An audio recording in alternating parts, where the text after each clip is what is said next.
नमस्कार। आज की इस महत्वपूर्ण वीडियो में मैं आपको आंगनवाड़ी भर्ती कार्यकर्ता और सहायिका के पदों पर जिनने आवेदन किया है उनको नया अपडेट आपको बताने वाला हूं। विभाग की तरफ से कुछ निर्देश दिए गए हैं वो मैं आपको बताने वाला हूं। और बहुत सारी बहनों का यह प्रश्न है कि भैया मेरिट लिस्ट में हमारा नाम नहीं आया है तो हमें क्या करना चाहिए। तो अगर आपके जिले की मेरिट लिस्ट आ गई है या नहीं भी आई है तो यह वीडियो जरूर देख लेना। सारी चीजें आपके लिए बड़े काम की होने वाली हैं और यह आपका चयन भी पक्का कर सकती है। तो स्वागत है आप सभी का एक बार फिर से आपके अपने YouTube चैनल ऑल योजना इन्फो में। भैया मेरा नाम है अरुण लोधी और यहां पे हम बात करते हैं केंद्र सरकार राज्य सरकार की हर एक महत्वपूर्ण योजना की, ताकि ग्रामीण परिक्षेत्र में भी जो हमारे भाई बहन हैं वो योजनाओं का फायदा उठा सके। तो अगर आप किसी भी योजना से वंचित होना नहीं चाहते, घर बैठे सरल सटीक और सही जानकारी पाना चाहते हैं तो चैनल से जुड़ सकते हैं। कोई पैसा नहीं लगता, बिल्कुल फ्री है, ताकि हमारे आने वाले वीडियो के नोटिफिकेशन आपको मिल सके। और अगर व्हाट्सएप चलाते हैं तो भैया क्या कीजिएगा, व्हाट्सएप चैनल भी हमारा है जिसका लिंक मैंने डिस्क्रिप्शन में दिया है, जाकर के उसे फॉलो आप जरूर कर लीजिएगा। तो चलिए शुरू करते हैं। और सबसे पहले मैं बताता हूं कि शासन ने आपको क्या निर्देश दिए हैं और ये सभी अभ्यर्थियों के लिए बहुत जरूरी है। ये देखिए, कलेक्टर शिवपुरी की तरफ से ये ट्वीट करके जानकारी दी गई है कि आंगनवाड़ी कार्यकर्ता एवं सहायिका भर्ती पूर्णतः पारदर्शी है। आपको अपने मन में कोई भी संदेह नहीं रखना है कि यार कहीं ना कहीं गड़बड़ी हो जाएगी, बिल्कुल नहीं होगी। सारी चीजें स्पष्ट है, सारी चीजें ऑनलाइन है, आप खुद भी देख सकते हैं। यानी ये पूरी भर्ती की जो प्रक्रिया है वो पारदर्शी तरीके से होने वाली है। कोई भी अभ्यर्थी नियुक्ति के नाम पर किसी को ना दें भुगतान। अगर आपसे कोई कहता है भैया कि आपका नाम ना तीसरे चौथे नंबर पे है, मैं आपका चयन करा दूंगा, इतना पैसा दे दो, तो कहीं ना कहीं वो आपके साथ गलत कर रहा है, वो आपके साथ फ्रॉड कर रहा है और ऐसे कोई आपका चयन नहीं करा सकता है।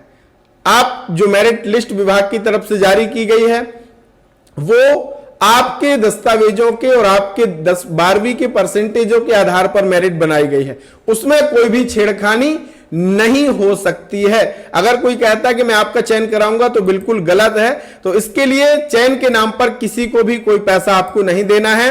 अभ्यर्थियों के ऑनलाइन आवेदनों की अंतिम सूची एवं दस्तावेज परियोजना अधिकारियों के लॉगिन पर प्रदर्शित हैं। जो भी अंतिम सूची है वो परियोजना अधिकारी जो है उनके लॉगिन पर उपलब्ध कराई गई है और वहां पे पब्लिश होने का काम किया जा रहा है, वहां पे सत्यापन किया जा रहा है।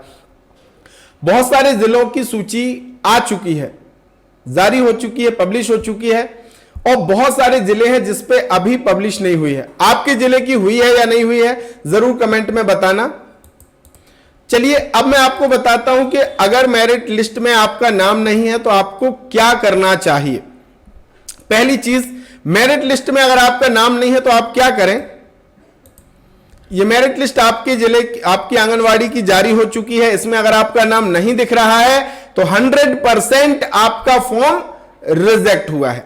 अब रिजेक्ट हुआ है तो क्या करना है आपको भैया, यहां पे अपात्र की सूची भी विभाग ने अपलोड की है। इस अपात्र की सूची को आप देखें।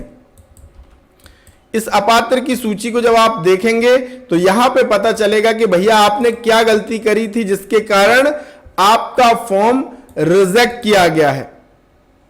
क्योंकि बिना गलती के कोई भी फॉर्म रिजेक्ट नहीं किए गए हैं। विभाग ने पूरा यहां पे विधिवत कारण भी स्पष्ट किया है कि भैया किस कारण से आपका फॉर्म निरस्त किया जा रहा है। तो जैसा कि आप यहां पे देख पा रहे हैं कि किसी और गांव से थी और किसी और गांव से उन्होंने फॉर्म भर दिया इसलिए रिजेक्ट किया है। तो अब आपका कुछ भी नहीं हो सकता है। बस आपको क्या करना है कि अभी और भर्ती, जैसे कि मैंने आपको बताया था शिशु केंद्र भी शुरू किए जाने हैं। उस वीडियो को नहीं देखा तो जाकर के देख लेना। तो एक और अवसर उसमें आपको होने वाला है, लेकिन अभी आपका अब कुछ यहां पे नहीं हो सकता है।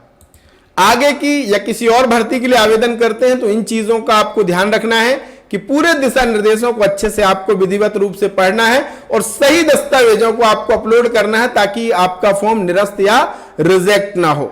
अब अगर आपका नाम मेरिट लिस्ट में सेकेंड नंबर पे है तो क्या अवसर आपके पास है?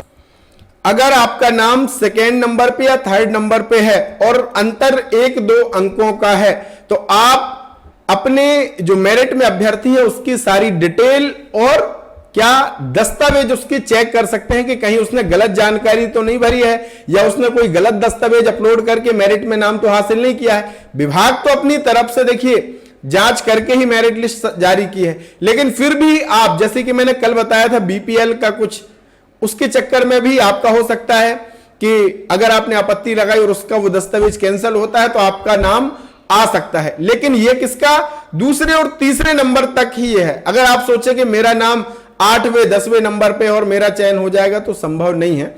हाँ, 1-2 नंबर का है क्योंकि इसमें तो एक नंबर मायने रखते हैं। 1-2 नंबर के अगर कारण आप पीछे हैं तो एक बार अपने से ऊपर जो अभ्यर्थी है उसके जरूर दस्तावेज और जानकारी को देखें, और अगर कोई त्रुटि उसने करी है, गलत जानकारी दस्तावेज अपलोड किया है तो आप आपत्ति लगा दीजिए ताकि जांच होगी, और अगर जांच में वो सही पाया जाता है तो उसका जो सिलेक्शन है वो कैंसिल हो सकता है और आपको अवसर मिल सकता है। अब लास्ट बात आती है कि बहुत सारे ऐसे अभ्यर्थी हैं जिनके जिले की जो मेरिट लिस्ट है, प्रथम अनंतिम सूची है, वो जारी नहीं हुई है। उनका कहना है कि भैया हमारे जिले की कब आएगी, सब जिलों की कब तक लाइव हो जाएगी। तो देखिए ये पब्लिश करने का काम परियोजना अधिकारी का एमपी ऑनलाइन की तरफ से मेरिट सूची बना करके दे दी गई है और वहां पे परियोजना कार्यालय स्तर पर पूरी जांच के बाद फिर सूचियां पब्लिश की जा रही हैं। तो धीरे धीरे हो सकता है कि आपके ही जिले की दूसरी आंगनवाड़ी केंद्रों की सूची पब्लिश हो गई हो लेकिन आपकी नहीं हुई है। तो आपको धैर्य रखना है, निरंतर आपको वेबसाइट पे विजिट करते रहना है, और आप अगर कमेंट कर देंगे वीडियो के इसी वीडियो में तो आपके जिले की जब भी मेरिट लिस्ट को लेकर के कोई अपडेट आएगा तो मैं आपको वहां कमेंट में रिप्लाई करने वाला हूं। तो आपको हमारे साथ जुड़े रहना है। अगर कोई भी दिक्कत आपको है, कोई समस्या है या कुछ पूछना है तो कमेंट आप कर सकते हैं। तो मिलेंगे साथियों एक नए वीडियो, नई जानकारी, नए अपडेट के साथ। तब तक के लिए बहुत बहुत धन्यवाद। जय राम जी की।